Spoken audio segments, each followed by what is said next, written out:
Well, the UFC Fight Pass Invitational number 5 is just around the corner, and pleased to be joined by one of the biggest stars, I think, up and coming in the world of submission grappling, literally and figuratively. It is Big Dan, Daniel Monasoyu. Daniel, I appreciate you joining us. You draw the name Victor Hugo coming up on the FPI 5. This time it's just one match. Last time, you had to prepare for multiple matches in that tournament format. Is it any different? Does it feel a lot different coming in knowing you only have one match on the night? Yeah, because you're preparing for a specific person. I feel like when it comes down to team tournaments versus singular matches, of course, singular matches are, I like more matches because I always feel like as every match goes on, you get better and better. But the same also goes for your opponent. I feel like as the time goes on, you get better with each match that you do in a tournament. I've been on the Fight Pass Invitational 4 times already. I've done a quintet. No, 3 times. 3 times, sorry. I've done their quintet and I've done a super fight and I did their absolute tournament. So this is gonna be my second time having a super fight. And I think that it's super fights are a little bit easier in some ways and harder in other ways. And I feel like the biggest difference is that people don't quite understand is the same issues you have to deal with in super fights and in multiple matches, your opponents also have to deal with. You're like, fuck, I have to fight 5 times in a night or whatever. Well, guess what? Your opponents also have to fight 5 times. So you're both going into it with high expectations, as per se. Sure, but you kind of got lost in how many appearances you've had on the Yeah. platform, and I think for good reason because you had Yeah. multiple matches in that one night with the quintet. You're competing more than one time. It is interesting, to see you at this young age on this big platform because you seem unfazed by the lights. Tell me why you seem to do so well on this big stage with not just the competition, but, the lights burn bright. You got to feel that heat, I would imagine. Yeah, I mean, it was something which was learned over time. I always didn't do as well when the lights were on. I was kind of nervous of people watching me, nervous of what people thought and all these things. And I realized that it really doesn't matter at all. Like, my life is really good. I have a really nice life. I'm thankful every day. I get to do what I love every day. And when you realize that competition is just the same thing as everything I do every single day, like competition's easy, man. You want to know what's hard? Waking Tell up me. early in the morning to go train with the best team in the world, having them fucking try to kill you, not try to kill you, but like Sure. having them working out with you, you're working out with the best guys, and you have to go do that again. And then you have to go teach your students, then you have to go lift weights, then you have to go do your sauna for recovery, and then you have to manage, phone calls and all these things and brand building. Like that's hard. That's the actual hard stuff. Competition is easy. It's only a couple of minutes, but you have to be the best version of yourself. Whereas throughout the entirety of a day, when it comes out to competition, I could finally start to relax. Like, all right, last week, cool. We get to hang out, watch TV, play video games. My life is good, and then I go fight, do my thing. Win, lose, or draw, it's a net positive. So I realize that it's no different than what I do on a daily basis. And what's important is putting on a good performance because there's still matches that you lose that I'm like, oh, okay, this guy's pretty good. There's that saying you either win or you learn. I mean, obviously, I think you learned when you win as well. But is there anything that you've learned competing, inside the UFC Apex on this Fight Pass Invitational stage?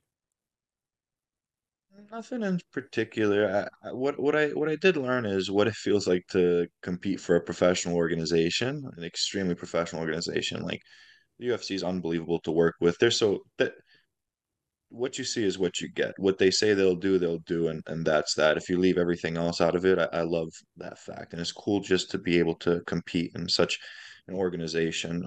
Every time I step out there, I learn something about professionalism and competition, and I'm just happy to be there. Let's talk about your opponent, Victor Hugo, a guy that has fought your teammate in Gordon Ryan. Gordon defeated him. Do you, I mean, obviously you're learning from Gordon, but do you ever go to Gordon when you have an opponent in common? How often does that happen? How many times have you grappled a former opponent of Gordon? Um, I don't know. I'd have to take a look. I've grappled quite a few people, so it's hard to even some guys which are former opponents of Gordon that I didn't even like know about. Like, oh yeah, I fought this guy like 5 years ago. So it's not necessarily, Right. in my opinion, I don't believe it's the best measuring stick because Gordon's competed a lot, especially when he was my age. But the big thing is that I know that I have a vast majority of resources to go to. Like I have the best instructor in the world who takes good care of me, John Danaher, and he gives me everything I could ever ask for and even more. Victor's really good. I fought Victor before. We fought at ADCC. He beat me by back take in like the last 30 seconds. I feel like the big part was it was a tactical error on my part because I don't know what the referee was smoking that day, but he kept yelling at me the entire match. Stop stalling, stop stalling, stop hitting him, stop hitting him, stop pulling. I never hit him. I never did anything like that. I don't compete like that.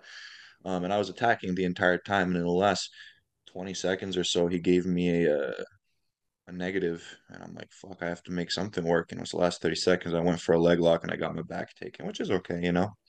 I felt like I was giving him everything he could handle, and that was more than a year ago now. And obviously, I have a lot of respect for Victor. Me and him, I don't have any animosity towards people I compete against. Me and him, we're both from Austin. We both share a lot of the mutual friends. So, and he's a good guy to deal with. It's not like I'm ever going to say anything bad about him, but I feel like in the past year, I've progressed a lot and I've gotten really good this past year, really starting to come into myself. And especially with this rule set which the UFC is developing, I feel like I have a lot of, I don't see him winning this. You talk about how much you've changed, and I got to imagine when you take on an established veteran, you who are young and still evolving, maybe evolving more than say some of your other opponents. I got to feel like they have to almost catch up to your progression. Is that a fair statement? Because I feel like you're still young in developing your game, where others are maybe a little more set in their ways. Yeah, so I mean, the thing is, I'm still extremely young. I look old as shit, but I turned 22 years old. If I shave my beard, I look like a kid. Right. And I'm probably the youngest guy in the heavyweight division. I don't know anybody in ADCC who's younger than me. I'm pretty sure the second youngest guy is like 25, 26. I'm 22. Yeah. So yeah, I'm the young guy, whatever. But I also have an issue, which is also a benefit, but it's one of the hardest things to learn, is that I have an obsession with perfection. And it was a huge detriment early on in my career. And some of the reasons why I didn't do as well I should on the stage is that if I didn't experience perfection during a match or in a technique, I was unhappy and stuff just didn't go well for me. But on top of that, wanting perfection in everything you do, wanting perfection in your drilling, wanting perfection in your performances. Like the closest thing I've had to perfection in a jiu-jitsu match was me versus Ricardo Evangelista. It wasn't perfect because he nearly foot swept me early on in the match, but I took him down in 20 seconds. I passed his guard in like 2 seconds. I mounted him in like 2 seconds. And then I finally was able to tap him out. So that was the closest I've gotten to something like that. So that's one of the things which I have that I feel like not a lot of people are okay with. Some people are okay with winning by a little bit or doing just enough to win. Like I'm big, I'm strong. I could do some nonsense in a tournament, like just push people away and not engage and, you know, do nonsense. But I wouldn't be able to fall asleep happy knowing I won the way I wanted to. So my thing is I always want to submit my opponent and I always want as close to a perfect performance as I can. So When you that's you say why I that, feel like I'm I'm sorry. sorry to cut you off, Dan, but when you say that, what I hear is that you have this strength, and strength can be an advantage, but it sounds like you would prefer to blow everyone out of the water with technique and not maybe rely on big man tactics. Yeah, like everybody always tries to say some stuff like this guy only competes against people smaller than him. I'm like, all right, then find me a guy as big as me. I mean, the UFC found me one. Like, I didn't have a choice in how big I was, you know. Like, I've been the same size since I was 16 years old. When I was 16, I was 280 pounds. Right now, I'm 285. You know, it's like a big fuck, you know. Like, I love jujitsu. I'm big. I'm sorry. I try to do, you know, technical things, but a lot of times I fought people way bigger than myself. I fought somebody who was 80 pounds heavier than me. A black belt won big stuff, and I was able to take him out. I fought a judo Olympian that was one of the best, and I submitted him twice. You know, he was 40 pounds heavier than me. I'm able to use people um, to beat people with technique. So I love technical ability, but we have to look at the elephant in the room. Thankfully, I'm very genetically gifted. I'm very strong. And what I think is the next step is that I want to be able to start, and I've been doing it. I've been wanting to use both my strength and my technique to my advantage. I think we've seen it. And man, no one can fault you for being a big guy. Like, you got to use what God gave you, right? Like, that's Yeah. who you are. You're Big Dan. That's why we call you Big Dan. Nah, just Daniel. All right. Just Well, Daniel. Daniel, we will see you coming up here at the FPI 5. It's a pleasure as always. Are we gonna keep the beard, or are we gonna Gordon Ryan shaved his beard to remind everyone that he was 28? You gonna shave your beard before the competition to remind everyone that you're 22? I'm keeping the beard right now. I'm Big Dan, and Gordon is Big Dan from Wish because he doesn't have a beard. Oh, there you go. Awesome. All Everybody right. always tries Well, to say I'm Gordon from Wish.